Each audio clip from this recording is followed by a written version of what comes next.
deals. This is what I call the Wi-Fi means, so That's what I use. But she's always like that for Orlando. Yeah, it's nice because they have two different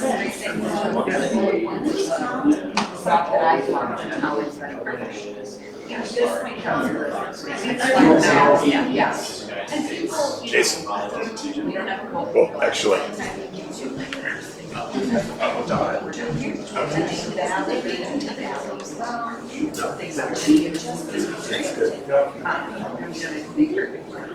Actually, really bad.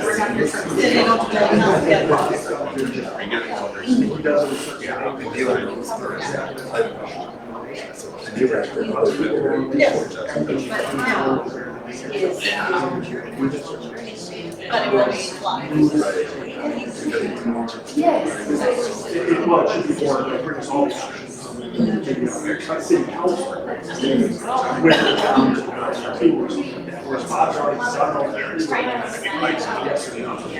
So I think that's really, I think that if I talk to you and I talk to someone like that, that's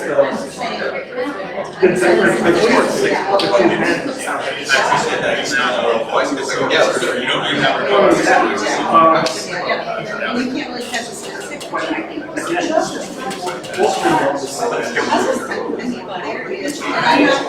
she may say something. I got you right. If I know it. Yes, tonight I've been I have actually so that once my mind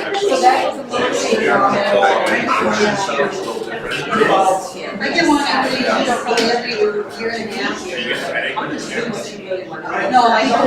It's just, it's the chronic supposed drip. And then I clock. And right now, my sides are sore here. No, I sleep in the family room propped up on stuff. Yeah. It's not ideal, but it's just so and we really wanted to bench land. And we saw all doing our own activity. I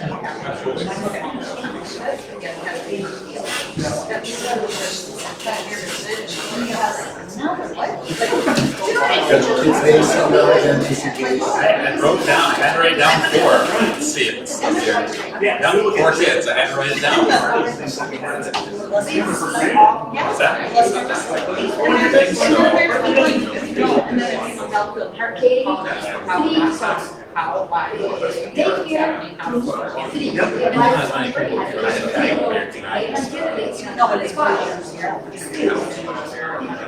That's almost like my everyday. Meetings all day, every day.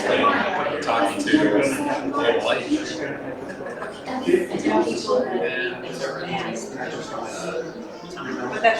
I don't know.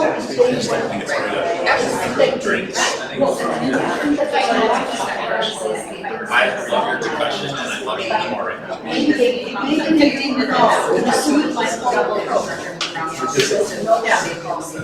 he does counts as well. I mean, just graduate, but I don't think so. And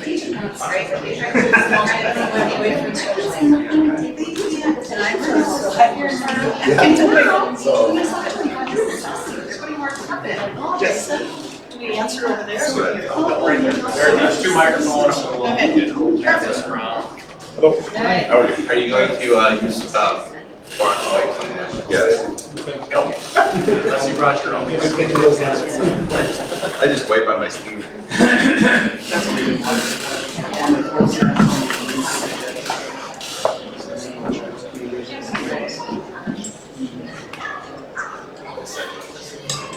Oh, this is like the coffee group. All right, we're just gonna do a couple sound checks. I'm assuming everybody can hear. Greg, I don't know if you have to check anything on the website or not. Everything good? Testing, 1, 2. No? Good? What? Are we good? I think so. Just have to make sure everybody can speak clearly. We're good? All right. Jason, let's shut this. You want me to shut it? I can shut it. We do have 2 microphones, so one will be candidates, we'll be able to pass that around, and then I will have the other one in my hand. So we stay in our seats, right? Yeah. We will move that so that mic is last. All right, good evening, everybody. Welcome to the Oconomowoc Citizens Represented Forum for the Candidates 2022. We appreciate everybody being here. I'm Jason Bauman. I will be hosting part of the event, and then Greg DeMark will be up here also to do some question asking of the candidates. You didn't come here to talk, listen to me, so we'll get right into the format part of it. We're trying to keep this to an hour, hour and a half at the most. We have a series of questions that we will be asking the candidates. Each candidate will have 2 minutes to answer the first question, and then after that, they will have 90 seconds. We will have somebody kind of a little flag to let you know when your time is running down, and then the microphone will just be passed down. We will alternate who is answering each question first. Sandy is going to start with the first question, Andrew would answer the second question, and then passing around that way. The 10 questions we have, we are hoping to get through all 10, depending on how long each candidate takes. And then all these questions do come from the Oconomowoc Citizens Represented community. We put it out on the web page or on our Facebook page and ask for questions, receive them in, kind of categorize them, and went from there. We are live streaming, and we will be recording this too, so there will be a copy out there for anybody that would like to view it. With that said, we'll get into the first question, which ironically enough is not actually a question. It's more of an opportunity for the candidates to, for us to get to know the candidates. I will put it in this format. Please introduce yourself and tell us what skills and experiences you have that make you a good candidate for school board. Good evening, my name is Sandy Schick, and I'm a resident of the town of Oconomowoc since 1987. My husband of 37 years, and I have raised 3 boys who have come through the district. They've all been successful and are doing well. My experience is I was served on the school board for 19 years. I participated in most of the committees, made many decisions. My record should be out there. I was part of referendums, part of hiring superintendents. I'm not surprised if I haven't done just about anything that the district has seen in the last 20 years. So that is me, and I welcome your vote, and thank you for coming. Thank you. My name is Andrew Anderson. A little bit about myself. So my wife Jennifer and I have 4 kids. They range in age from senior, sophomore, 4th grade to 4K. So yes, all 4 kids in the district. That's how we do it. In all of our free time after hustling around to get kids all over the place, I also coach football and baseball. So I have a really cool group of 10-year-old 5-0 baseball players who I'm sure are all going to watch this live stream here for sure, without a doubt. And outside of that, a little bit more about myself.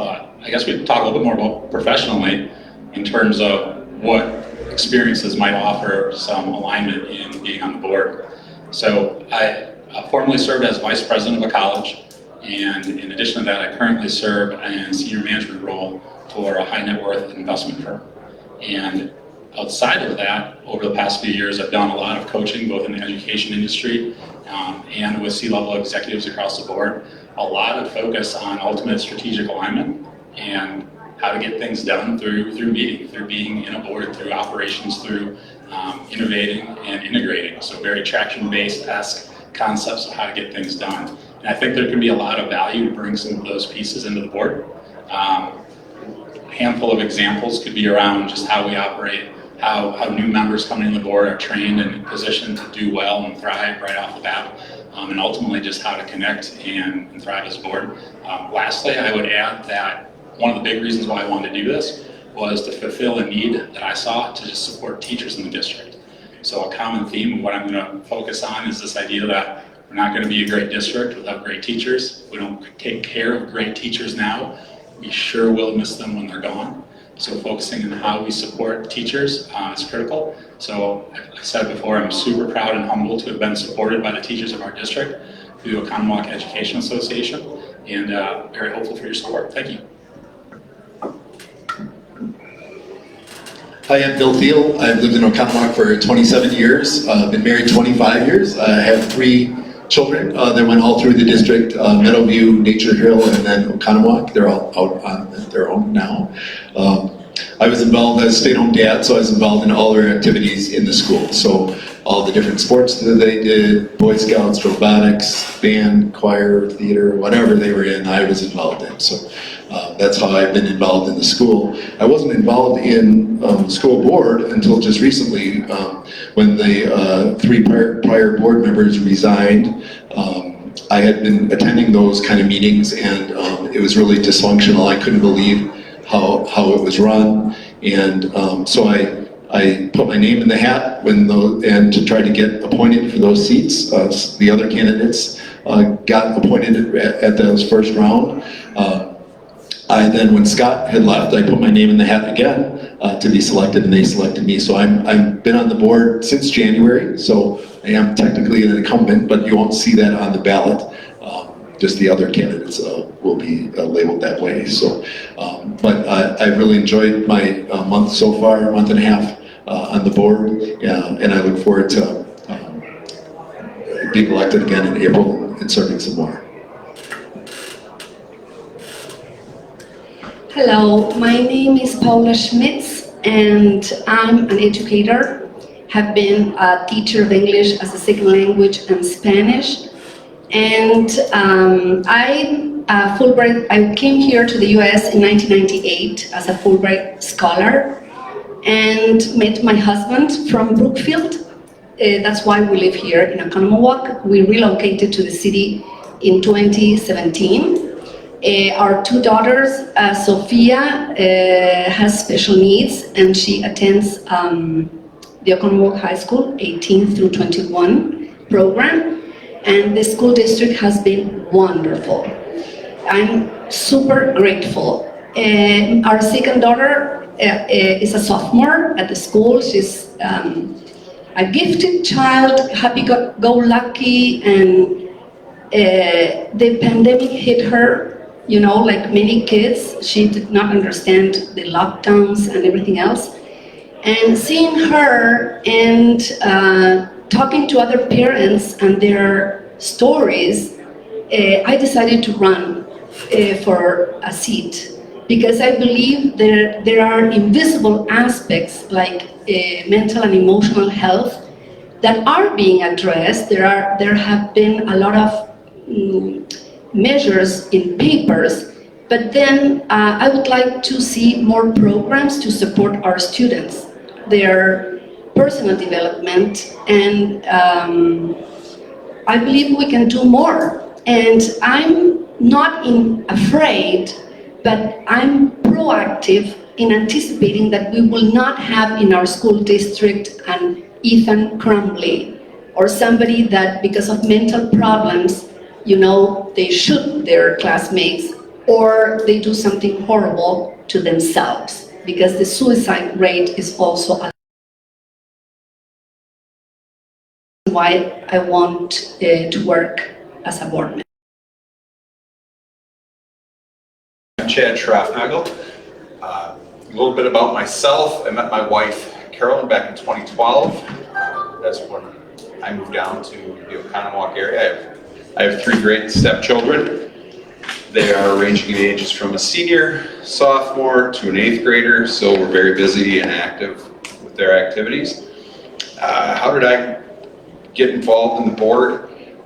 In 2020, I was approached to consider running, and I did, and didn't win the election. It was a great process, so I stayed involved, in touch with Jim Woodard, current board president, Neil, who was also involved, and kept watching what was happening. And in August, when 3 board members resigned, I felt it was an opportunity for me to step up to the plate and offer a skill set in the state of Wisconsin, 16 years as an administrator. I'm a licensed superintendent. So my skill set for schools is that I understand the entire gamut of what goes into school operations, board operations. I've been as an administrator at a lot of board meetings in 16 years, and now I'm at more as a member. And so I think my skill set lends itself to helping in the Oconomowoc area school districts. I think one of the things that I have brought along with Neil, Sandy, and Bill is a sense of calm. I think we are back to being a functional board where we are process-driven, where we focus on policy and board governance. And so that is the biggest thing that we do. And by doing that, that supports teachers, that supports administrators, gives us a focus so that we are able to do the work of the community and the school to make it a great place for kids. Thank you. Good evening, my name is Neil Ninman, and I am currently one of the appointed board members. Been serving since September, and also a 1988 graduate of Oconomowoc High School, so pretty proud about that. My family's with me here in the community, my wife Sarah, and then we have 3 children. 2 sons graduated recently in college now, and we also have a sophomore daughter at the high school. So actively involved in a lot of things within our district. We own a business downtown, so we have a lot of community connections, and really I think that's where my skill set comes in. I've been in kind of a sales role throughout my career and lived in some other states, worked on Chamber of Commerce boards. I've worked on a number of different athletic sports boards for our kids and the youth programs. So I've had the great opportunity to work with other boards, be a part of effective quote governance, so to speak. And that's really why I got involved. Back in 2019, I started attending meetings and noticed that we had some gaps in leadership and gaps in really effectively governing. And it was kind of painful to watch some of the meetings. We were actually paying a lot of money out to consultants to help us figure out how to do governance. So I got involved. I ran in 2019 as a write-in candidate. At the very last minute and did pretty well. So that led me to run again in 2020. I did not win at that time, still stayed involved, hosted a forum here last year, did not run, but then had the opportunity when the appointments came about. So I was excited to have that opportunity. I look forward to continuing on the board, similar to Chad. I do feel like we brought a sense of calm, professionalism back to the board, and hopefully we'll be able to continue that with your vote here in a few weeks. Thanks.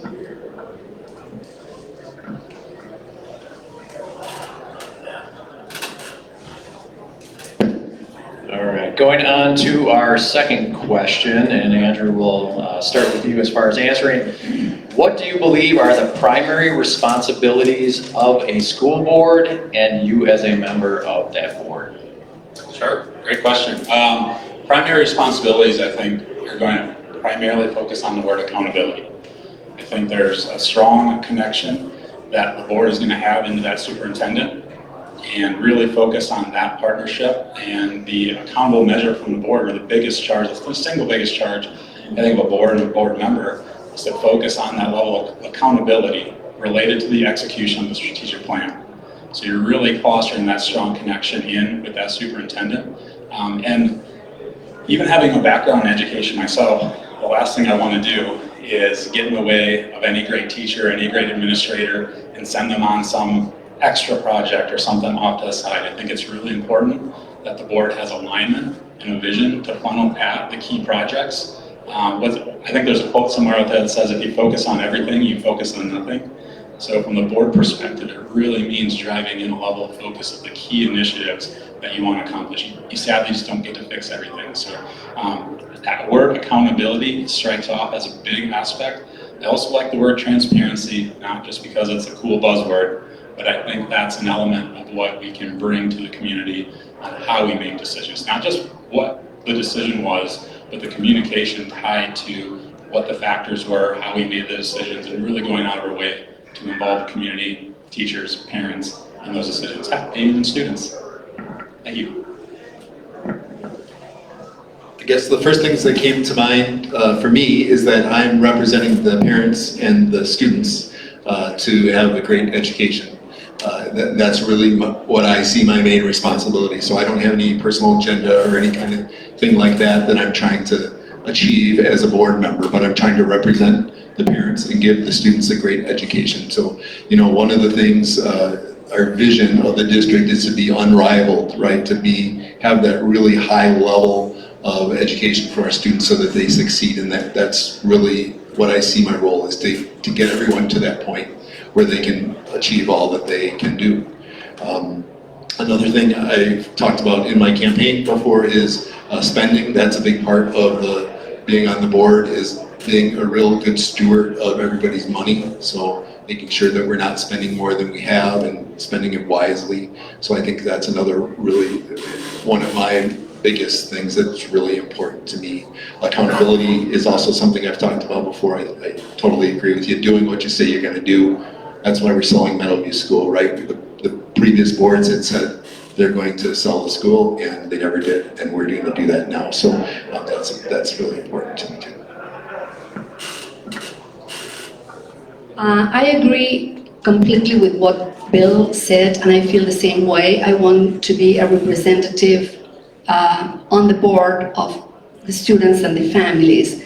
In my case, I would like to represent and advocate and work on behalf of children that are struggling. The board, we know very well what the board is for, right? But the times have changed, so it's much more challenging today to become a school board member after a pandemic than it was before. So I would like to address those aspects, like I said in my previous answer in the introduction, that are not visible. They're invisible, but that doesn't mean that they don't exist. So we need to outsmart evil, okay? And empower the teachers and the administrators to provide all those resources to students before it gets worse. Otherwise, we're not seeing the problems. In an ideal situation, everybody's role, as described by the previous speakers, would be great. But this is not the reality. The reality is that there are gaps. There's a budget, but resources are not going to where it needs it the most, which is, for instance, student mental health. So I would like to be an advocate for those aspects. Thank you. I think as a board member, I agree with a lot of what everybody else said. Number one, we are representing the community, not just the parents and students, really big part, but we also have to represent those that don't use the school because they no longer have children in the school. So we have to be good stewards of their tax dollars as well. And so we have to provide a return on investment to all taxpayers in the school system. So I think that's number one. We want to make sure that we're fiscally responsible. Two, we want to make sure that we're providing the best educational opportunity for all of our students, that we're having high expectations for all students, that all students are welcome, and that all students get a great opportunity. I think another thing is, yes, the transparency word is true. One of the best examples I can give you of transparency is our superintendent hire. This current board took the community feedback, and it really helped us make a very important decision for the next leader of our school system. Without the community support and input, that would have been a very tough decision. It really helped solidify and clarify for us. So I think those are the biggest things as a board member that we try to do, that I think I have done and my fellow board members are continuing to do. So that to me is what our biggest roles are as board members. Could you repeat the question, please? Short-term memory. Really short. Yep. What are the primary responsibilities of a school board and you as a member of that board? Yeah, great question, and you know, we've probably addressed a lot of the points a lot up and down the table, but really the word that comes to mind is, and it's the type of board I know we've strived to be, is a trustee board. That's our job. I mean, we are entrusted with the finances, we're entrusted with the tax dollars, obviously, we're entrusted with the administrators, we're entrusted with the teachers, and a lot of big decisions. So we have to act in that manner. There's no room for us to have pet projects. There's no room for us to, go around and say, no, we want to do it this way, hold special listening sessions. I mean, those things do happen, but that's not what our primary focus is. We absolutely need to remain transparent, and we need to govern with good policies. And we need to get back to that way of, hearing out the community, hearing out the parents, hearing out the staff. I mean, and really using those focus groups. Chad's example that we used during the superintendent search was absolutely the case. And I mean, we were facing a pretty fun night of going back and forth. We had some great candidates, and that feedback and that process that we developed really worked. And we're really proud of that. We're excited about that. And I can see that similar type process work with some of our decision making down the road. Thank you.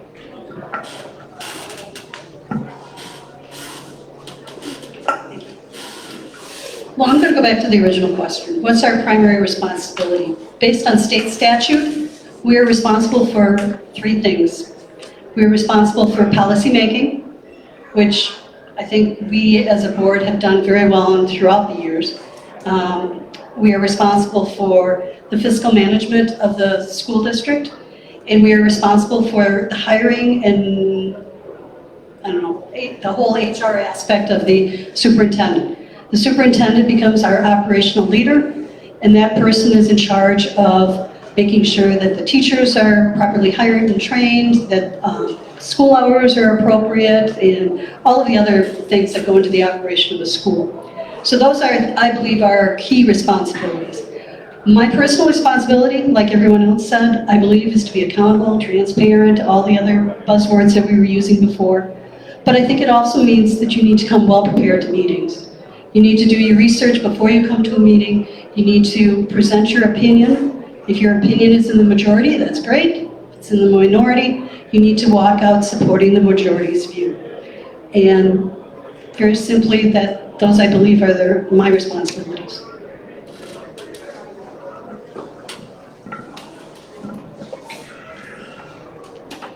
All right, moving on to the next question. Where does the Oconomowoc Area School District have opportunities to improve in the short term? And what is your long-term vision for education in the district? I'll repeat that again. There's 2 parts to that question. Where does the district have opportunities to improve in the short term? And what is your long-term vision for education in the district? I'm going to answer the second part first.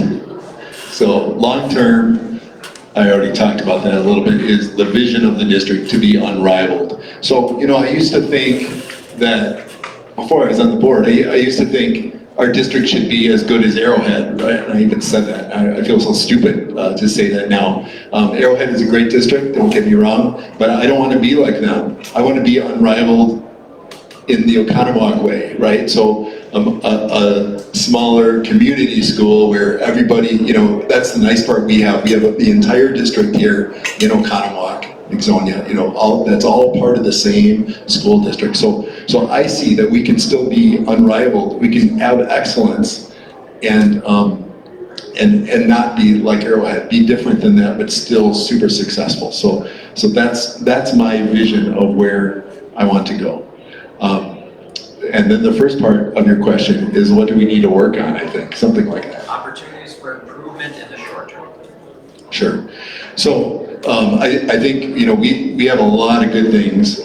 So I'll pick some things that we can work on. But we have great teachers. We have great administrators. And I didn't know that until I was on the board about how good of a staff we have. I mean, I know teachers are one of your big things. We're blessed to have great teachers and administrators. I think one of the things that we need to work on is our market share. That's one of the superintendents said that when we interviewed them, is increasing our market share. So we currently have more students leaving our district to go to other schools than we have coming into our district. We want to keep all those students in our district as much as we can. And it's really hard because we have some great private schools around that people want to go to. But we need to increase that market share. Some of that we can control on the board, right? We can have good policies, good things, and my time is out.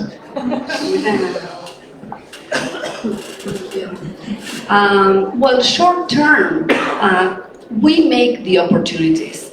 It's not what are the opportunities that you envision. We, together with the superintendent, we make the opportunities, and there aren't that many opportunities for growth. Our mission is that students learn and lead. And what I say in my campaign is that we have a big gap in growth. How can students lead just by learning? They need to grow as a person. And I don't see that there are enough opportunities in the curriculum or extracurricular activities or PD days, like I call them, copying from professional development for teachers. There should be PD days for students too, that address aspects. I'm going to be very specific, like discipline. I've taught in our public schools, and sometimes it's very difficult to teach. And students need to be more respectful, discipline can improve, and then you will get those long terms here and now, with seeing the real obstacles that we're having and how to overcome them. You won't get the long-term result that you want in well-rounded individuals, global citizens, people that can communicate with others and can serve here and abroad. Thank you. I think for me, one of the first short-term things that I think as a school district we can do better on is I think really in our special education area. If we take a look at our data, I think that is an area where we can improve student learning and student performance. So I think that's a big thing that we need to look at. I also think that short-term we need to definitely look at the budget cycles that are coming out. When the biennial budget is passed, I mean, it's going to have a huge impact on school funding and school education. So that ties into the long-term areas that we can improve on. And I agree with Bill, is getting back to our market share of the open enrollment. Our goal is to make Oconomowoc a destination school so that people want to send their kids to school. I think we have a great school. I have 3 kids in the district. I don't want them anywhere else. So we want to spread that vision out to get more people into our schools. That's a long-range goal, and it's going to be important for us. How do we do that? We do that through clear policy. We do that through showing all the great things we have going on. Our athletic strategic plan is going to be a big part of it. Like it or not, facilities are going to be something that drives and attracts people to a school district, and we have to start looking at that. And I think we're on the right track, and I think we'll get some good traction with that. Thank you. Okay, short-term opportunities. I think this one's already underway, but we have some healing and improving our reputation to do. I think since September, we've done a really, really nice job. We've slowed things down a little bit. We've gotten to the point where we have an effective group of people that work together as adults in the room. And I think that's important that that continues to be talked about from a moving forward perspective. We've all agreed that, look, we can't keep looking backwards. We're moving forward. So that healing needs to continue, and that improvement of our reputation as a board. And I think that's already well underway. Chad mentioned balancing and keeping our budgets. It's a tough one, but it's something that short term we can continue to impact by making sure that we're tight with our spending and that we're good about keeping the mill rate where it needs to be as tax dollars continue to always keep coming in. How are we being good stewards of that? So that's a good short-term opportunity. And also some Meadowview. Hopefully we'll see that listed here very, very soon. So holding up those promises. Long-term, building and sustaining a school district for excellence at all levels. Excellence in retaining teachers, that's important. Excellence in retaining our students. And students in this area, like Bill said, have a wealth of opportunities to go to private schools, and there's nothing wrong with that. We just want them choosing ours instead. And we're going to continue to give more opportunities for not only in education, athletics, graduate profiles about teaching kids industrial arts again. We have a great foundation in Oconomowoc with that. We need to continue to build upon that. And again, I think even more so, Andrew mentioned earlier, creating opportunities here in Oconomowoc for teachers, not only to stay, but to attract good teachers, making sure that our pay scales are where they need to be. Maybe we look at doing some things long term to attract even more of the top and the best of the best. So thank you.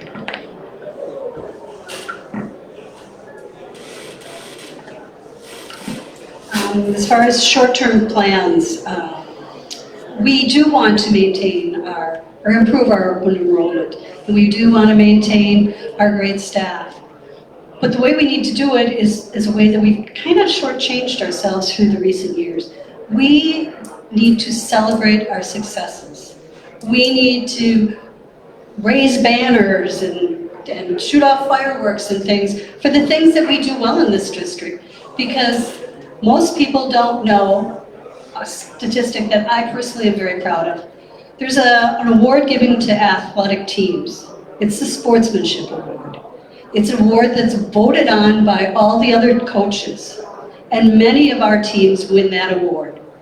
That is something to be proud of. Those are skills our students are going to take forward to them into the future. We also improved our school report card. And I know there was a nice article in the paper, but does anybody talk about it? By improving your school report card, you're saying that you're doing better academically and in all areas of the school district. So short term, we need to figure out a way to celebrate all those different successes, be it in theater, be it in music, wherever it is. And I think that we shortchange ourselves. Long term, many people do a strategic plan, and it's really nice wording, and it sounds really good, and they put it on a shelf, and they never follow through on it. And long term, I think all we have to do is fulfill our strategic plan. Our strategic plan covers facilities, finance, academics, you name it, it is in our strategic plan.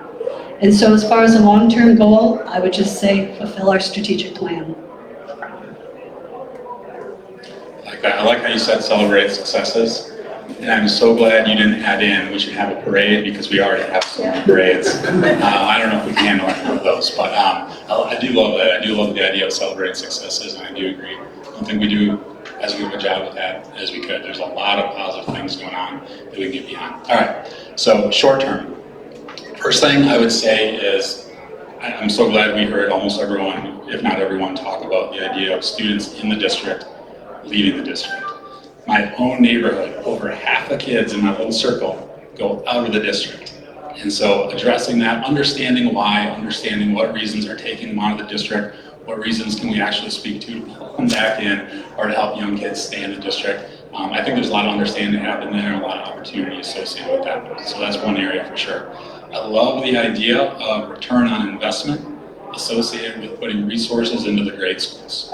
So when you talk about the connections with grade schools, the support for the teachers in that environment, making sure we do a great job of keeping the student count low there, and also support relative to how the parents are going to interact and how they go through the district. If we do a great job of helping those folks early on, we're basically creating great habits all the way through. It was so great going last, by the way, so I get to steal all the great ideas. One of the ideas that wasn't mentioned, but I do think is a significant opportunity, is I want to pull kids in and engage kids based on their own passion. So you talk about the extracurriculars that kids engage in. There are a handful of districts in the state that actually apply credit for some of those extracurriculars. So taking advantage of that opportunity to pull kids in and really being able to leverage their own passion, and on top of that, being able to offer that credit or that grade sense in that outlet, I think that's an amazing level of opportunity. Let's jump over to the what does great look like? What is that great vision? It's interesting because I kick back and I think of what's the best? What's the top of the mountain? So I think of teachers are fighting to get in this district. They're fighting to get jobs here. When you come out of college with a degree and you're looking to go in teaching, you are like, oh my gosh, how can I get in that district?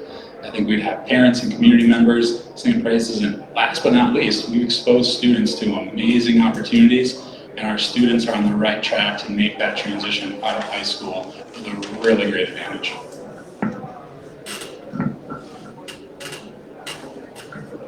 I was first last time. My time. Yeah, I was first. Oh, you did that one. Got it. Okay. We are in question. All right, question number 4. So, do you believe the recent superintendent search and the outcome of that search was a success? And please explain your answer. Well, I was actually invited to participate in the search, but for professional reasons, I couldn't. But I believe that the search was conducted in an incredibly professional way. The pool of candidates was amazing, and the board, followed a procedure to select 3 finalists, and then I believe the one that the board picked was the best candidate. I was thrilled with the idea that we finally filled this position. I don't have to say anything else because I don't personally know this candidate, but I trust the board 100% with this selection. And I want to say something else about the superintendent bringing opportunities, which was the previous question. I agree with what Sandy said about the district being exceptional in many cases, in many awards that our students have, but that did not answer the question. I'm going to challenge that. The question was creating opportunities. You don't create opportunities on excellent results because you got them already. You have to create opportunity for the gaps that exist. And that's why I'm running in this campaign, because I want to cover those invisible aspects that our students and teachers, because there are a lot of challenges in our teachers when kids are disturbed and they are not being addressed. I hope the superintendent can see this. I would say our superintendent search was an absolute success. It was probably one of the most difficult processes that I've been through as a board member. We had 29 applicants. To give you an example of that, I know several school districts that are going through a superintendent search right now and have had 10 or less. We had 29. Our school was viewed as a great job. What made us a success is that we involved the community. First and foremost, we had listening sessions. It was put out for every candidate for that position to look at community feedback, to get a picture of what Oconomowoc was. We had a process that engaged the superintendent candidates, the first round semifinalists with the Board of Education. We had a very difficult decision to bring it down to 3. Those 3 spent an entire day in our community. And that was the key part of it. They spent an entire day in our community. They didn't just meet with school staff. They met with community members. They were all over the place. They gave us a picture. I kept coming back to what I said earlier.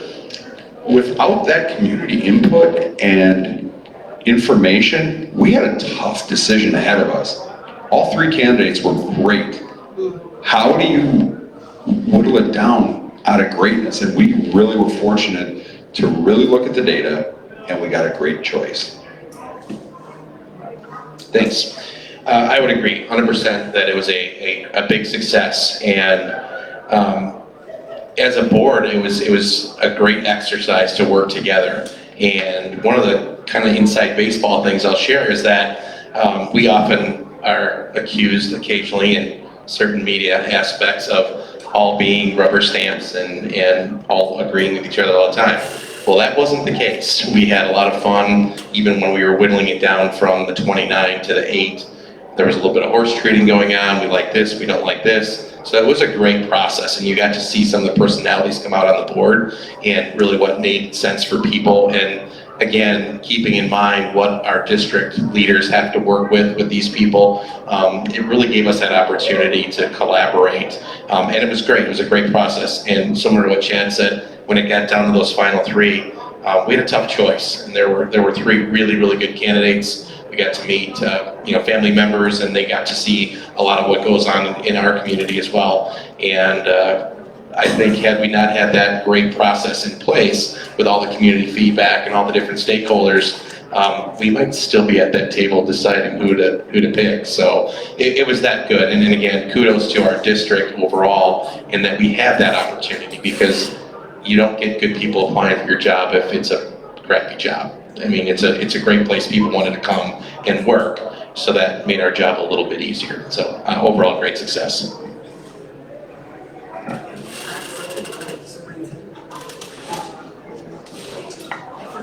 I've sat through a few of these superintendent searches, and this process was by far one of the best, or the best, I shouldn't say. Part of the process would lead down from 29 to the 8 and then down to the final 3 was a debated topic. Like Neil said, we didn't all agree, but we came to consensus and could agree on those candidates. The part that was important to me during the final day process is not only was that candidate supposed to sell themselves to us, but we had to sell us to them and their family. Hopefully that whoever we hired would be an active member of our community, and for the whole family, not just the candidate. And so I think this process was successful in that regard because the candidates got to visit each one of the schools and meet with a staff or 2 members, and they saw what our overall community was like. They got to see what a classroom behavior was like. They popped into classrooms. So that allowed us to sell the district to them. And then the final meeting that we had with the candidates was phenomenal because they were enthusiastic. They wanted to be a part of our district. And the community input that we've gotten in the past allowed us to know the criteria to select them. And we were able to pick the candidates based on the stakeholder information. So thank you.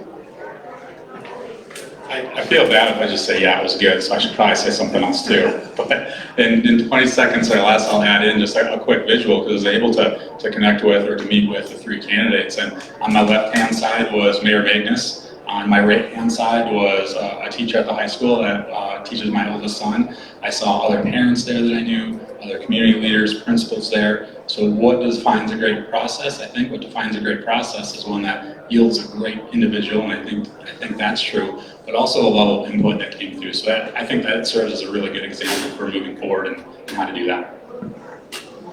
Yeah, I'm last on the great question. I mean, it was great. Everything went perfectly. I do human resources for a living, so I interview people all the time, every day, and it was a great process. And I think that's something we should celebrate because not everyone in the community knows that we involved administration, that we involved teachers, we involved the community, you know, police chiefs, mayors, clergymen, all that was involved. And from the very beginning, when we got input and we submitted all that transparency, right? All that to the candidates so they could see what our community really thought of our district and what we did well, what we didn't do well. All that went to the superintendent candidates. So they saw everything and they still wanted to be here. We still had great candidates.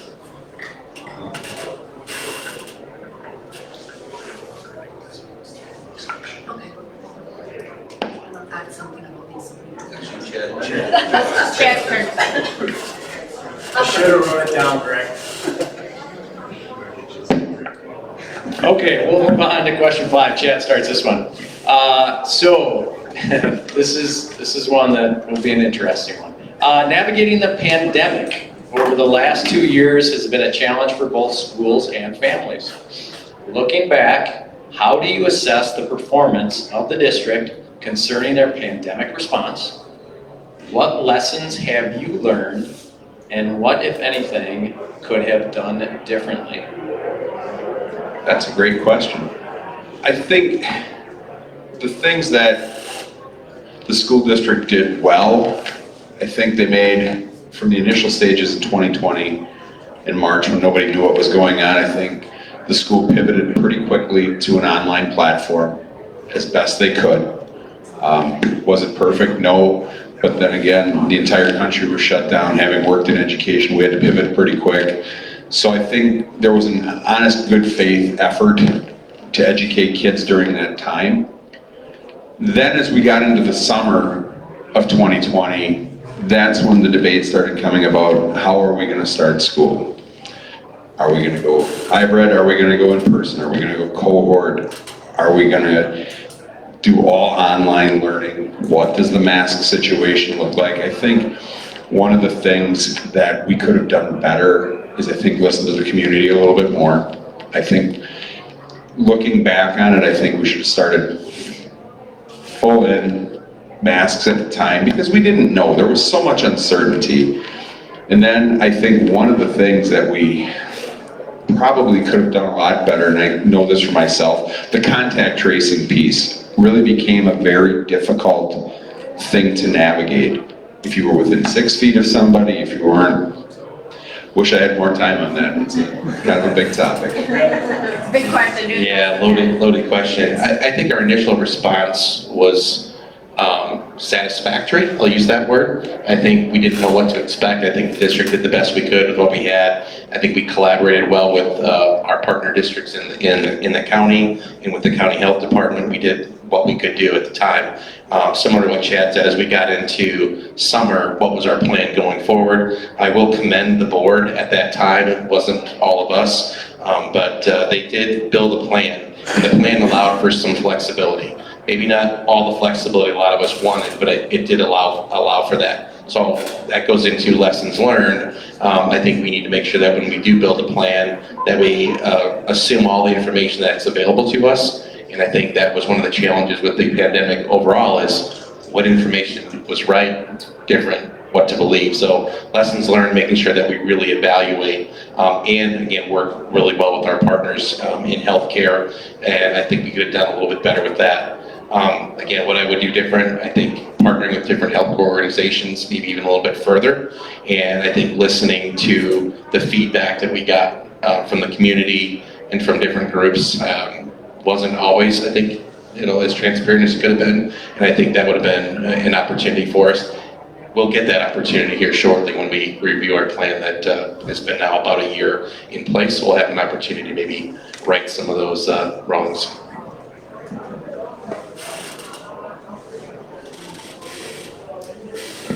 Okay, so in November of 2019, I chose not to run for re-election in April of 2020.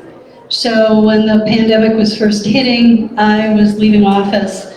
And so not to be drawn back into the school district, I will tell you, I kind of shut everything off and wasn't active because I was afraid of being pulled back in. So I don't really have a lot of comments from that time period. But the thing I will say is, going back to our school report card, our district was one of the few districts that improved over the last school year. That was during the pandemic. They were doing things right somehow. And I think that was kids in classrooms. And the lesson we have to learn is, I believe kids need to be in, majority of kids, not every kid, needs to be in a classroom. And we have to figure out a way, should anything like this ever come up again, to figure out a way to make that possible, be it a hybrid, be it whatever. But our kids were successful last year, I believe, because they were in the classroom. All right, I think really quick, if you didn't know, I'm actually not a doctor. Not a doctor, not bringing that medical expertise into the board, but the expertise I think I would bring into the board is this idea of, especially on a topic like this, aligning thought with expert opinion. And for me anyway, as a parent or as a potential school board member, we'd have to create our alignment with that thought of what's the best expert opinion coming forward.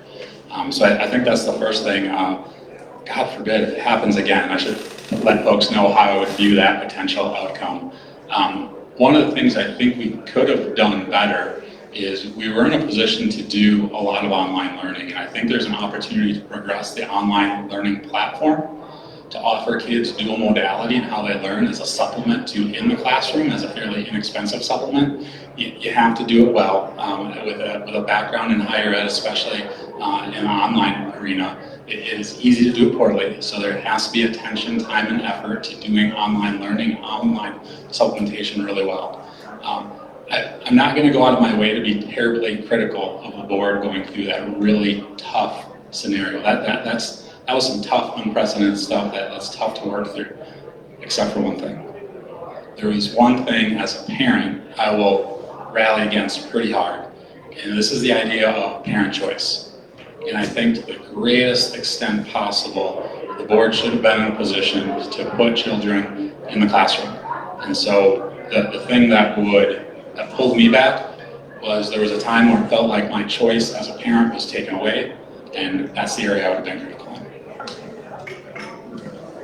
Yeah, I want to say, you know, hindsight is really easy right now. Not to say, I mean, no one knew what was going on, right? So I come from a little different perspective. I'm the human resource for a company that we never stopped even one day during COVID. We made disinfectants and other cleaners, so our sales went through the roof with COVID, and so we all had to work, and I worked every single day. We all worked every single day. So that's my perspective. We made it work. You know, sometimes people got COVID, they were out for a couple weeks and they came back.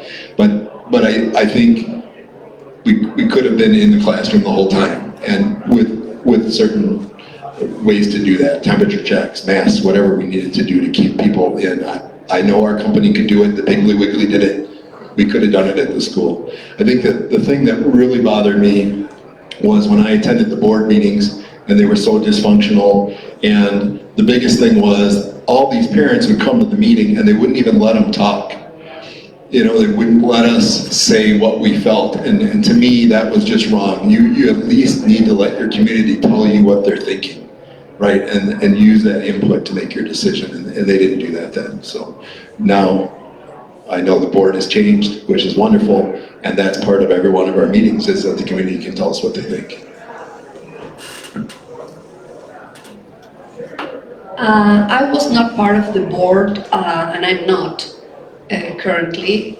Hopefully I will have your vote if you can see that we needed to sometimes stand braver, because we had a lot of mandates. So what can the board do with something that comes from the federal government or the state government?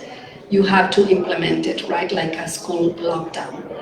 But when things started to open, in my view, we should have done much better opening the schools, in-person classes, and also sports. Because who can deny the benefits of exercising for our students, especially when they are young? And it took forever. I saw it by taking my kids to school. They were not going to the fields. What will the virus do in a field, for God's sake? So there wasn't common sense. We needed to open the gyms. It's an incredible space. So I was really disappointed that we were not using our facilities in the middle of the pandemic when our kids were hurting. And nobody's seeing the consequences of that. They were at home, in a home prison, for God's sake. And we allowed it to happen. So I'm running because this, if I'm on the board, is not going to happen again. You can rest assured, no masks, because they will breathe oxygen to be perking and learn and exercise and communicate and socialize. It was a tragedy what happened. All right, we are going to switch hosts. Does anybody need a quick break here in the middle? I know we've been kind of I'm sure I found some water over there. You guys are stressing me out here, so we'll take a quick 30-second break for anybody.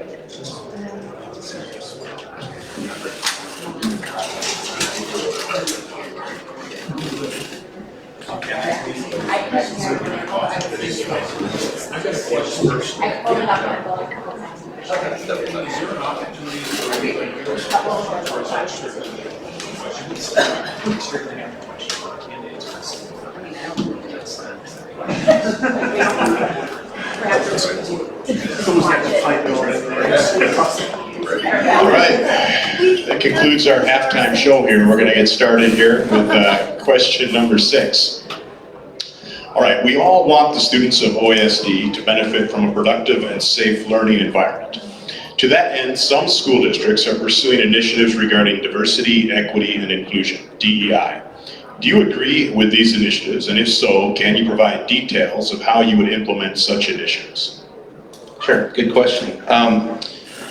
I do believe in diversity, equity, and inclusion as it relates to educational processes, policies that we have, I think it's important that conversations are had as it relates directly to certain curriculums that are, out there in the news today, and we all, have heard all the different acronyms. I don't personally see that in our curriculum today. I wouldn't support that in our curriculum, but in terms of, allowing conversations to be had and diversity of thought, I think that's important in our schools, as long as it's being done in the proper way of allowing, conversations to have and arguments to go back and forth. Inclusion and equity of opportunity, I think, is important, and we have that built into our strategic plan, and that, we have a graduate profile, and the reality is there are certain kids that are going to need to be brought to, they may not come from a district that started here in kindergarten, they may come halfway through, and they may not be at the point where our district is. So there are some opportunities to improve in those areas. So I would support the initiatives that, create equity of opportunity for our students.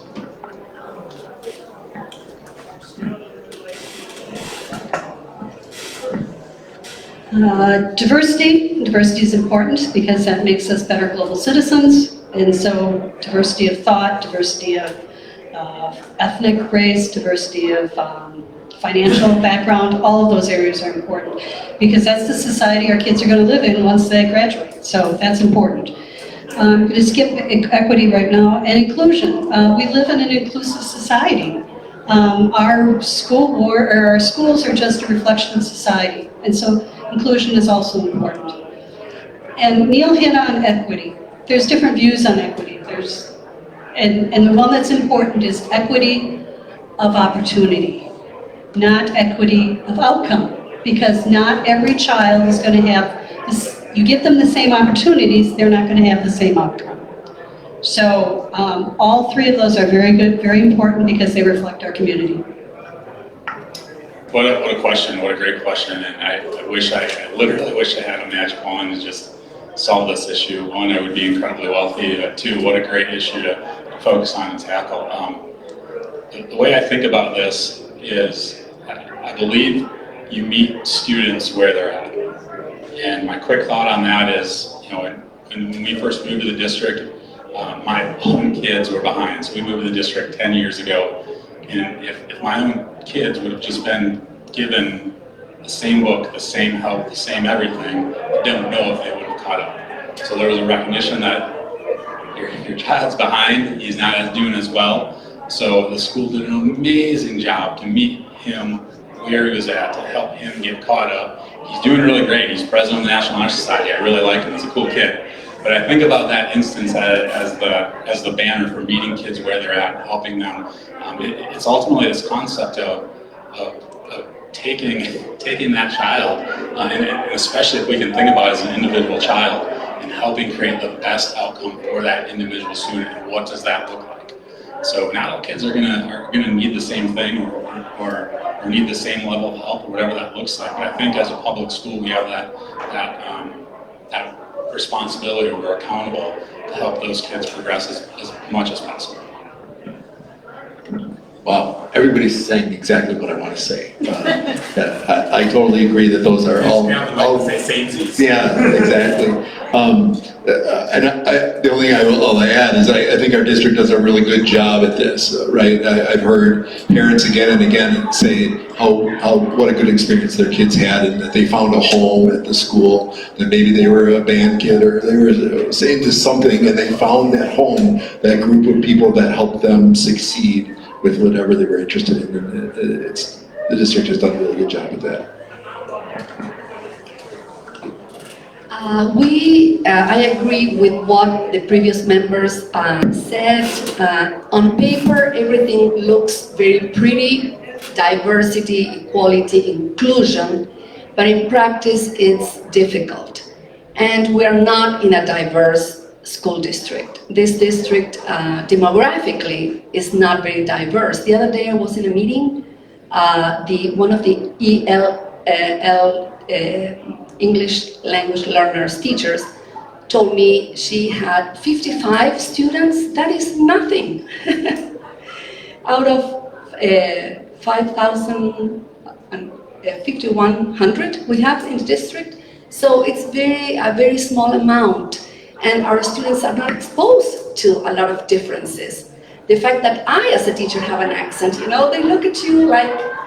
So I believe that there's room for our students to change their mindset, because all those, you know, what makes us diverse enriches us as a society. And that's why I'm also running, because I will bring diversity to the board and to the schools. And I want to promote it because it makes us reflect the world, how the world is, and represent the world after school, okay? So there is room for improvement in all of these aspects. And bullying is one example of no tolerance when somebody's different. As far as the diversity, equity, and inclusion, number one, I would not support a divisive curriculum. The good news is in Oconomowoc, we don't have a divisive curriculum. What we do have is a curriculum that is very open. Anybody can ask to see it.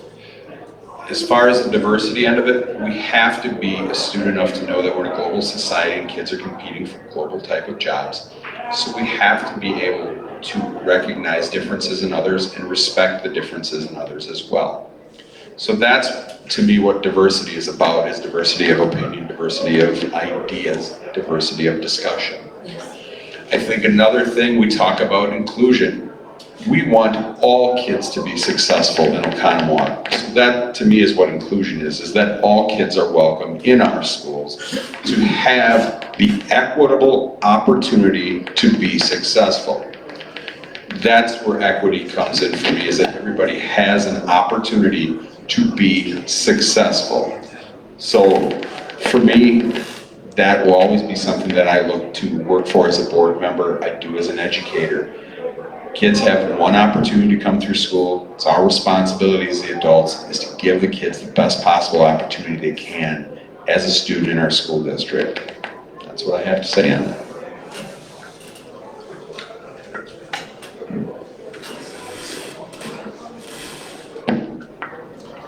Okay, next question, number 7 here. The hallmarks of an effective school board include mutual respect, teamwork, and integrity. How would you handle a situation where you had a viewpoint divergent from the board majority? Would you tend to vote with the majority to preserve team unity, or could you be a lone dissenting vote?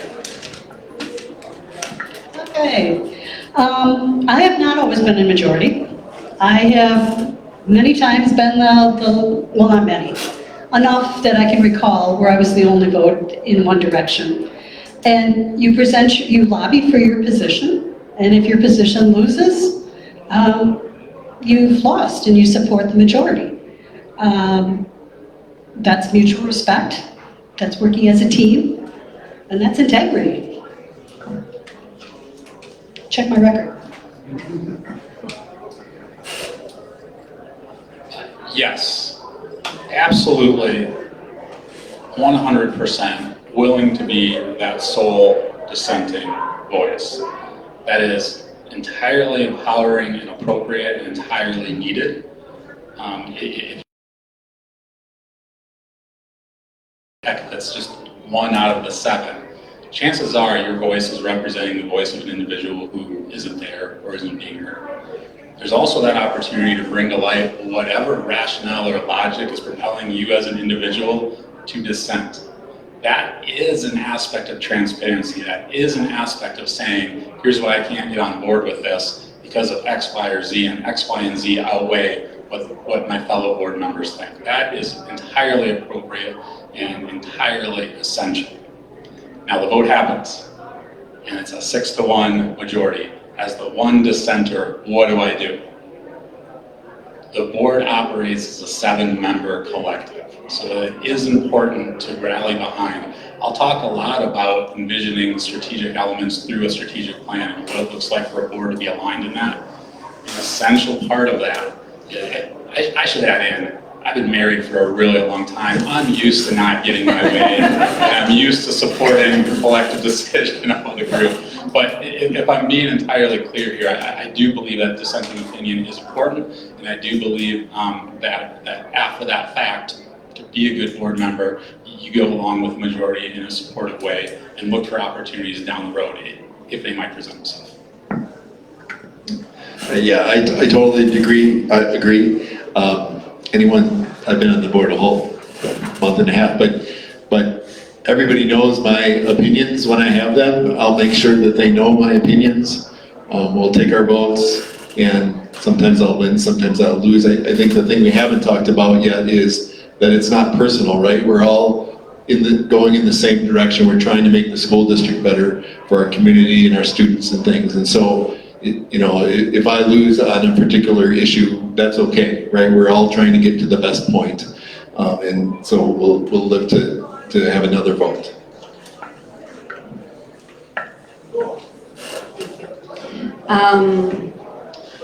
Well, I believe that I would vote according to my conscience, and if I'm the only one on a particular subject that I vote differently, and I could give an example if you want, I would do it because I need to represent the families and the parents and the best interest of the students. And dissenting is part of integrity and transparency, so I don't see a problem there. Now, once the general vote goes in a different direction, of course, you have to support the final decision.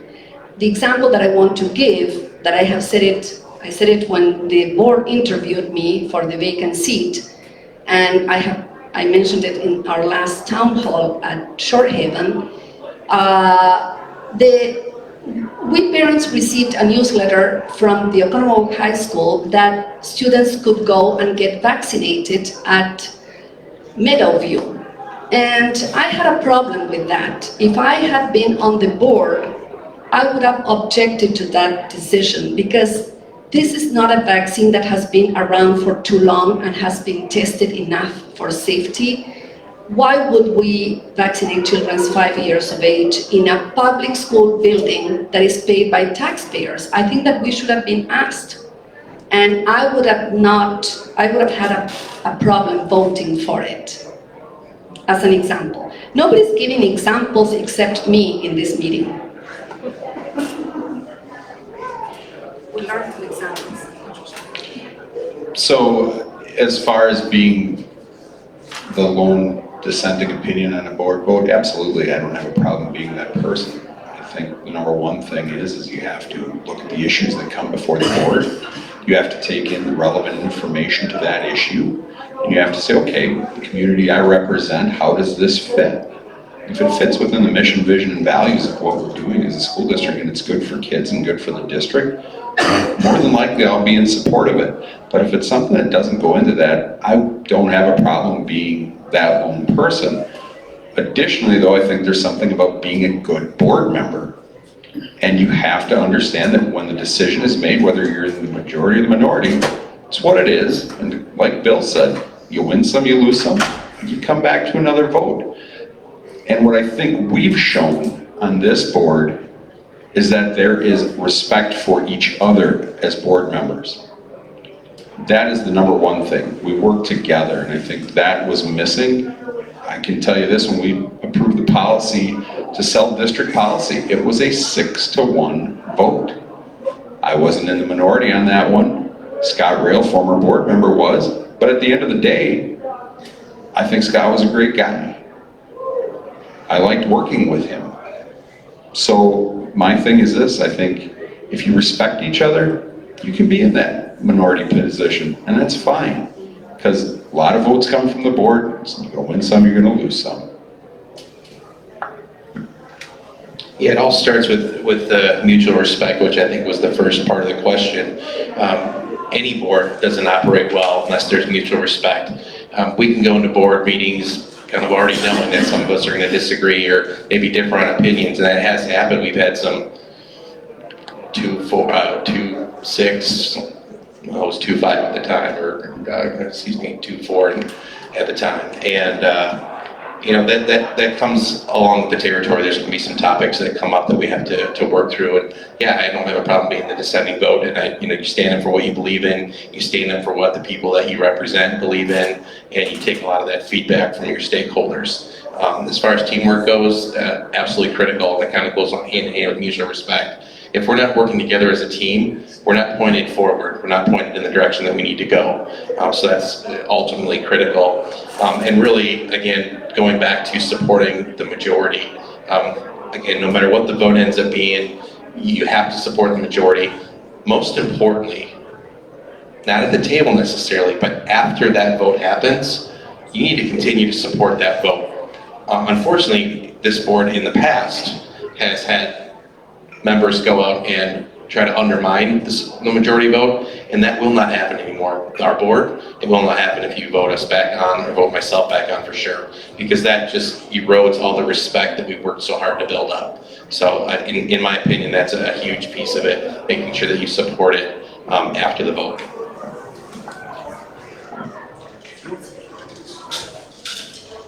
All right. You get to be first. Yeah, We're on the home stretch here, so we're on question number 8. All right, here we go. Question number 8. Back in 2016, the district sent out a newsletter to residents regarding the upcoming referendum. The newsletter implied that if the referendum was approved, the district would sell the old Meadowview, including both the building and the land. Now, nearly 6 years later, do you support selling the old Meadowview? And would you split the sale between the building and the land? Yes, sell, no, don't split. Yes, sell. Yes, sell, maybe split. I'll take all offers. That's where I'm at. So if anyone out there wants to write a check and buy whatever they want to buy, I'm interested. Sell for the highest price and fund programs for student personal development. I say sell it. That's why I ran in 2020, and that's why we approved the sale of district property in our policy, and that's why we've directed the administration to sell it. As far as splitting it off, I think at this point in time, we need to see what we can get right now to sell the building and let a developer work towards what they want to do with the back half. So that's kind of where we're at. I think we need to just get it sold and get it listed. Yeah, I support selling it as well, kind of along Bill's line. If it ends up being split, and that's what we get the best return on our investment for, great. If we end up selling it as a whole, that's great too. We don't know what that's going to look like yet, but at least the process is in place. We have a policy that allows us to sell property now, and we have everything lined up. We're in the middle of that process right now. So yeah, sell it if we can. We don't know if that's going to be fruitful just yet, but that is definitely the road that I would travel down. In 2016, I made that promise to you. I made the promise that we're going to sell it. Then when you're talking about dissenting votes, every time it came up, I was in favor of selling it, and it didn't happen. I'm proud to be back, and when I applied for the application, or for the appointment, that was one of my things. I wanted to sell Meadowview. Would we sell it as a part or a whole? Again, I take the best offer. We're selling part because that might give us a bigger opportunity long term. But if somebody wants to buy the whole thing, go for it. I hope I get a fast one like that. We got a tough one for Donna. All right, question number 9. The materials used to supplement a teacher's instructions play a critical role in the educational process. From a social development perspective, schools often advocate materials that push boundaries to stimulate a student's free-thinking skills. However, some parents have found various books inappropriate due to their explicit sexual or political content. How would you assure parents that the books provided to their children will meet the values of a community like Oconomowoc? Yeah, that's a little harder one than the one we just had. So I think, and like I said, I'm new to the board, but there are procedures and policies in place currently that if anyone has a problem with a book that their student is exposed to, they can bring that to the teacher, and then to the principal, and then to the superintendent, and then to the board, to get that book removed or have alternate paths for their child to do that. Now, so I think that part of it, the board has already has a way to deal with that, which is really good. I would say personally, my point is, I think sometimes we pick books that there are other books that would be better choices, that wouldn't be so controversial. I don't know why we always have to pick controversial books. I think in some classes, that discussion's important, but you know, we've taught English and history and math for hundreds of years, right? So why suddenly now do we have to be controversial? As a teacher, I feel very strongly about this topic because books are extremely important.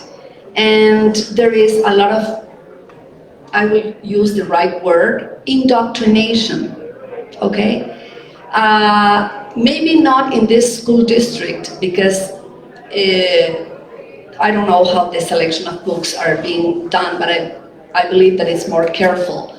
But across the nation, this is a real problem, and that's why there's so much confusion.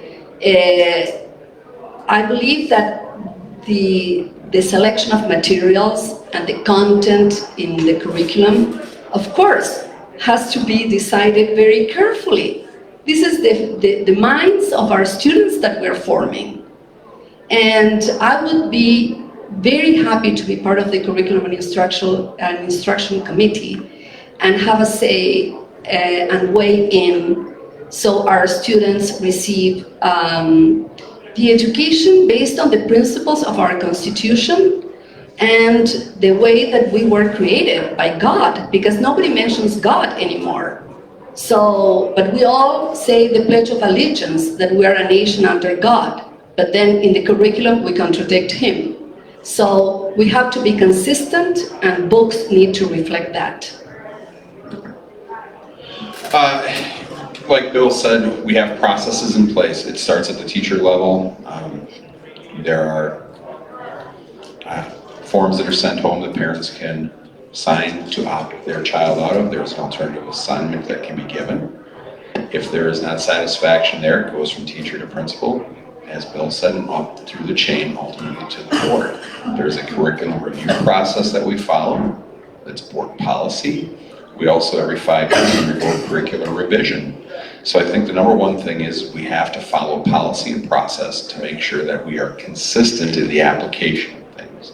But parents do have a right to opt their child out of controversial books or topics that they see, that they view, and they have the ability to get an alternate assignment so that their student doesn't fall behind or miss out on opportunities. Those are the things as board members that we support, and I think it's important that we continue to follow those processes so that there is a consistency for all students. Yeah, I'm going to echo a little bit of what Chad and Bill mentioned. We do have some great policies and processes in place so that if there are topics that do come up, we can support parents' rights. I absolutely believe in parents' rights, but there's a but with that. Parents also have a responsibility, and I think what you see a lot in the news today and what's out there in the public space, there's a lot of fist pounding about parents' rights. Well, that's great, but they also have a responsibility, and if they want to have those rights, then they need to make sure that they're involved in their students' education as well. And that might mean take a look in your kid's backpack and see what books are there and be involved. And actually, there are a lot of great teachers in our district that share the resources that they're using and ahead of time. And you can look at the curriculum, it's all available to you. You have a responsibility. Don't come crying foul way after the fact when you had an opportunity to maybe have some impact on that and a responsibility. So I feel it's kind of a double-edged sword. There's definitely a support for parents' rights, and I know my fellow board members and I share a lot of those same feelings that we're going to work through those processes. But we also need to make sure that there's a responsibility from the community and the parents to help us do that process. No. Sorry. I was first. All right, the policy has been explained. It works well. It allows everybody the opportunities that they need. Neil hit it on the head when he said responsibility. It is the parent's responsibility to know ask the questions, follow up on it, and just follow through. He said it well, I'm not going to repeat. I'm excited to be the potential dissenter here and hold true to that thought. So there's a fairly famous study that took school-age children, and it studied school-age children on the playground if a fence was present versus if a fence was not present. So the kids, if the fence was present, explored every inch of that gosh darn playground. They had the clear-cut boundaries, they knew where they could go. In the instances where there was no fence on the playground, you saw the kids herding together, a little bit less certain of where they could go. So I tie that in the question. My thought process is, absolutely do we push boundaries in the classroom. That is a safe environment to help kids explore and learn, and if we're ever going to do it, I love that concept. So I might be out on my own on that one, but I do think the classroom offers an excellent opportunity, and there's a big reason why. Every kid, right? We got to help them navigate the world relative to the different things they're going to be exposed to, and to bring forward some of those controversial topics, and not to tell them how to think, but to help them understand how to engage in that thought process, how to make decisions for themselves. I think that's a critical element, and yes, that is above and beyond reading, writing, and arithmetic, but gosh darn it, man, welcome to the real world. That's probably one of the most essential skills we could teach.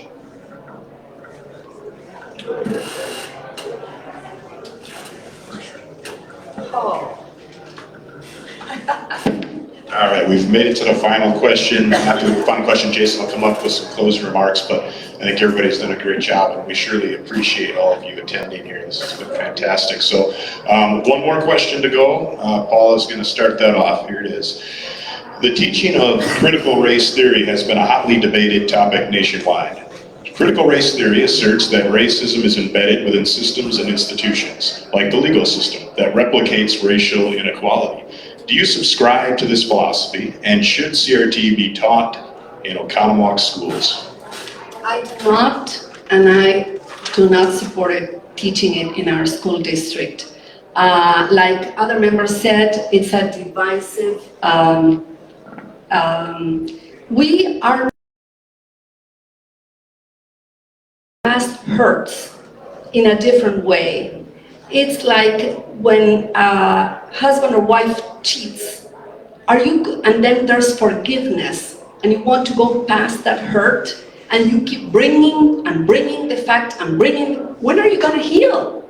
Never. We're making it worse. So that's my take on that issue, and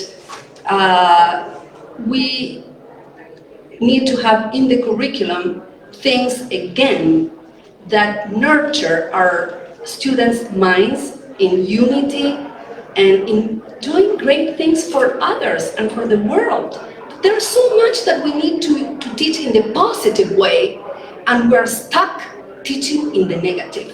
It just doesn't make any sense. We're going backwards. So if we want to heal, especially after a pandemic, we need to have the right priorities and the right content, and books help. So I absolutely agree with what Sandy said. It's up to the family. For instance, sexual orientation has to start definitely in the family. But if those subjects do come up in the schools, we need to have content that reflects the beliefs of the families and not whatever. So there has to be some kind of selection in the content that we teach in our schools. An honest debate, but those values that reflect the community.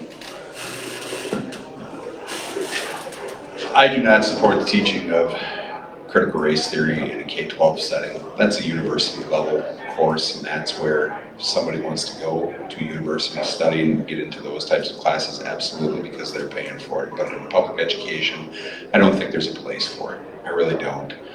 I think that we have enough work developing a solid curriculum that teaches kids to be critical thinkers, to be exploring ideas that challenge their thoughts to help them grow.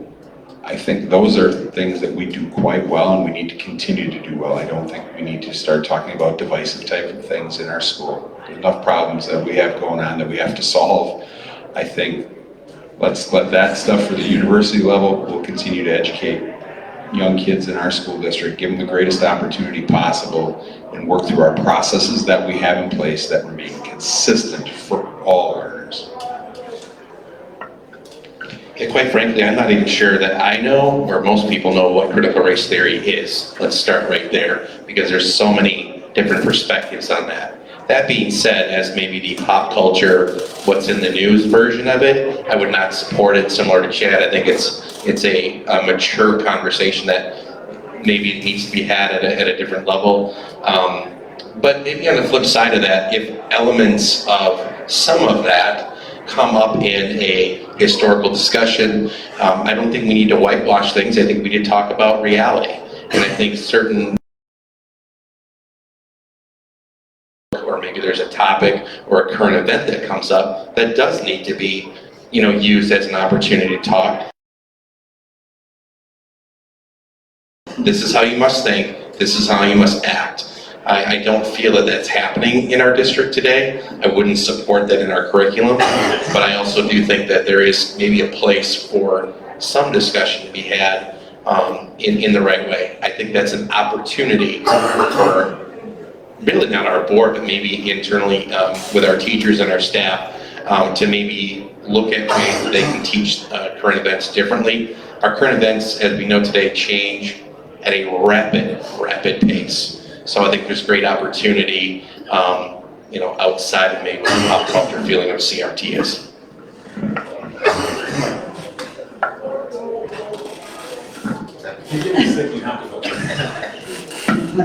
I'm so sorry, I'm getting over a sinus infection and I have a bad cough, I'm sorry. I do not personally believe in CRT, and I'm going to be real succinct. I don't believe our community does. So as a board member, I would not support anything dealing with it. This is where we're pretty lucky as a community. After connecting with a good group of teachers, this doesn't spark as an issue in our community. It's not a want to push into the schools. I mean, you have schools out there across the country that are debating whether or not they can teach Jim Crow laws relative to CRT. So we're not near having this hotbed debate on this topic. I think this is where we get to lean into and trust some of the great and amazing teachers that we have and know that I think this topic, it is dealt with in the right way. Right? It's that idea of it's not here's how to think, it's here's what the issue is. But I think there's a uniform agreement that this is, like Chad said, more of a college level topic. And it's not something that's penetrating the district, right? At least in my discussions, that's how I've seen it so far. Yeah, I would not be in favor of anything that taught one race is better or worse than the other. I was a big fan of Martin Luther King, right? Judge people by the content of their character, not the content, not the color of their skin. He said it better than I did, obviously. But I think so. That's what I think we should be teaching all of our kids from kindergarten on up.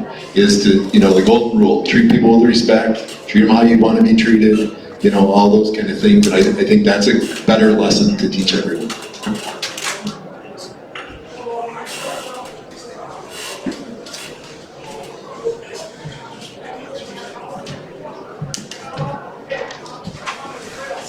All right, well, we are actually right on the time schedule we thought, 90 minutes, but I'm going to throw a wrench into it. I'm going to kind of go off script here. We're going to be here for another 5 to 6 minutes or so.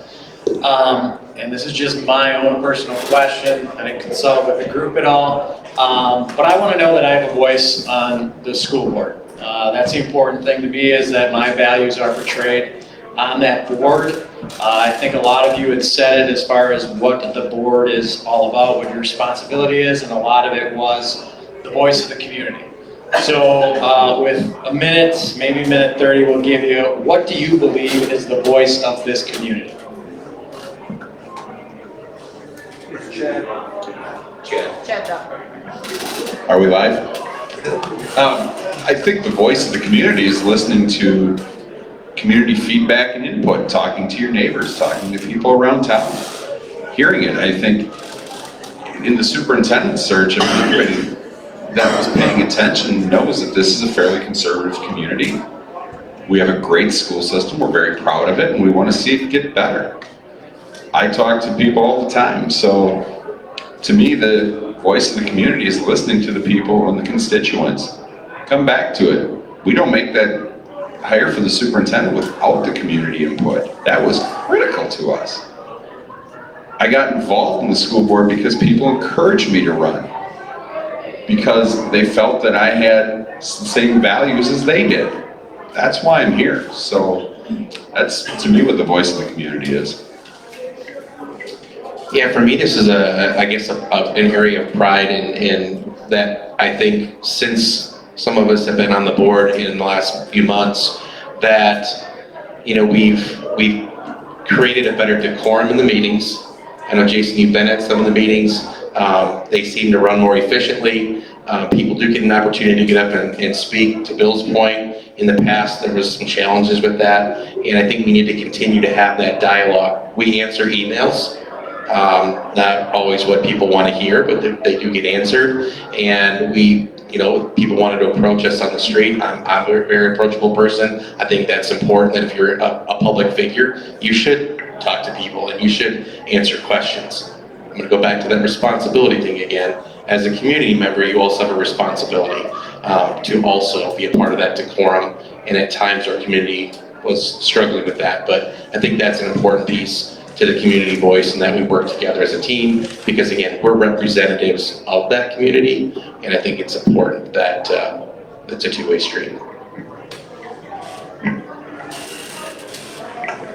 The voice of the community is made up of the individuals within the community. And when I say that, I mean, when I'm at Piggly Wiggly or Pick and Save, and somebody comes over to me and says, I don't like the way this is going, I listen. And when somebody comes over to me at, I'm an Oconomowoc Lion at a Lions Club event, or I'm active with Boy Scouts at a Boy Scout event. But you have to take that, and just because there's one screaming voice, it doesn't mean it represents all people. So you have to learn to balance what people tell you, because in that same Piggly Wiggly, I might get one wanting this and two wanting that. And it becomes my responsibility to decide what actually represents the community. So voice is made up of all the individuals within the community. I think the voice of the community right now might say that they are sick and tired. Not literally sick, but that they're sick and tired of what they saw our board do over the past handful of years. The inability to connect. And I would say this, I think the voice of the community is also going to stand up to say that a 3-member board who appointed 4 more members, and now looking back at a 6-month trajectory of relative ease or cohesiveness, that's not the solve. There was more damage done in the sense of the dysfunction or the toxic environment that existed there. And I think the work's not done to solve it, to make it better. I think there's still work to do to make sure that we're not in a position where that happens again. So I think the community is looking forward to a board that's going to stand up and ensure, but not just getting along and functioning as a board. Table stakes. That's table stakes. I think the voice of the community is also saying we can do better. We can do more, we can do better. And I think that's what they want and expect from the board going forward.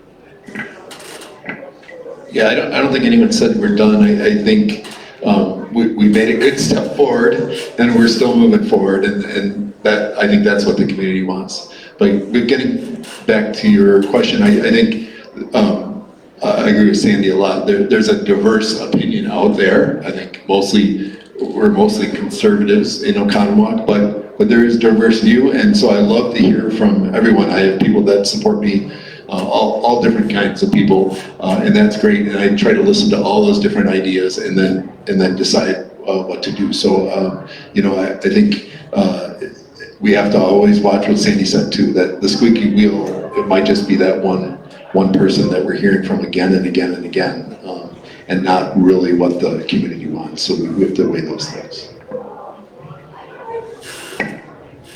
I forgot to mention, talking about the community and I also embrace conservative values as a conservative Catholic, but I want to represent the community and hear those that don't have a voice.